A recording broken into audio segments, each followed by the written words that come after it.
Hi friends, welcome to my channel. This is Charan Teja and coming to the review of UI acted by Upendra గారు and Reshma గారు. And movie గురించి చెప్పాలంటే గిన నాకైతే అర్థం కాలేదు భయ. ఇంకొక 5-6 సార్లు చూస్తే అర్థమవుతుందేమో అనిపిస్తుంది. అండ్ కొన్ని సీన్స్‌లో అయితే గిన ఉపేంద్ర గారి మార్క్ కనపడుతుంది. అండ్ ఆల్మోస్ట్ మూవీలో అయితే గిన ఉపేంద్ర గారి మార్క్ అయితే కనపడదు.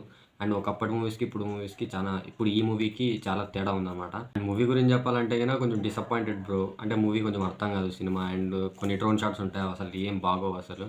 అండ్ యాక్షన్ సీన్స్ అయితే గిన చాలా బాగున్నాయి. దాంట్లో కొన్ని డార్క్ ఫైట్స్ ఉంటాయి. కొంచెం అంటే చీకట్లో తీసే కొన్ని ఫైట్స్ అసలు కనపడవనమాట. అండ్ బీజీఎం అయితే గన చాలా బాగుంది గైస్. బీజీఎం అయితే గన చాలా అంటే చాలా బాగుంది మూవీలో. అసలు పేరు పెట్టేయట్లేదు. ఉపేంద్ర గారి గురించి అండ్ హీరోయిన్ ఇచ్చే కొన్ని ఎలివేషన్స్ ఉంటాయి. అది నాకు కొంచెం నచ్చలేదు. అంటే పాత సినిమాల్లో అది వర్కౌట్ అయ్యేదేమో. అండ్ ఈ మూవీలో అయితే గన వర్కౌట్ అవ్వలేదు. అండ్ హీరోయిన్ నుండి కూడా వేస్ట్ అనిపించింది. ఏదో పెట్టాలంటే పెట్టాలన్నట్టు పెట్టారు. బట్ హీరోయిన్ యాక్టింగ్ అయితే కానీ చాలా బాగుంది.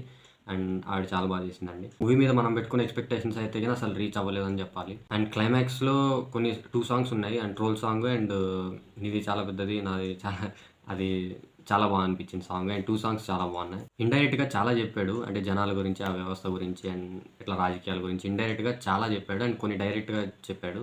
అండ్ అది అర్థం చేసుకుంటే నువ్వు తోపు అన్నట్టు చెప్పినాడు అనమాట. అండ్ అర్థం చేసుకోలేకపోతే కానీ వేస్ట్ అనమాట. కొన్ని సీన్స్ కానివ్వండి, నాకు కల్కి మూవీ 2898 ఉంది కదా, ఆ మూవీ చూసినట్టు అనిపించింది. అండ్ మిడిల్లో ఒక బీజిఎం వస్తుంది, సుప్రీం స్కిన్ బీజిఎం వస్తుంది అనమాట. అది కూడా నాకు కొంచెం ఆ టైప్ అనిపించింది. అండ్ ఓవరాల్ మూవీ గురించి చెప్పాలంటే కానీ ఉపేంద్ర గారి కోసం ఒకసారి చూడొచ్చు. అండ్ అంతే, అంతకుమించి మూవీ మీకు అర్థం కూడా కాదు. అండ్ నేను ఇంకొక 5-6 సార్లు చూస్తే కానీ నాకు అర్థమవుతుందని నేను అనుకుంటున్నాను. అండ్ అది గైస్, మూవీ అయితే కినా యావరేజ్. అండ్ మీ ఇష్టం, వెళ్తే వెళ్ళండి, లేకుంటే లేదు. అండ్ ఉపేంద్ర మార్క్ అయితే కినా ఒక 2-3 సీన్స్లో కనపడుతుంది. మూవీలో అసలు ఉపేంద్ర గారి మార్క్ అనేది కనపడదు.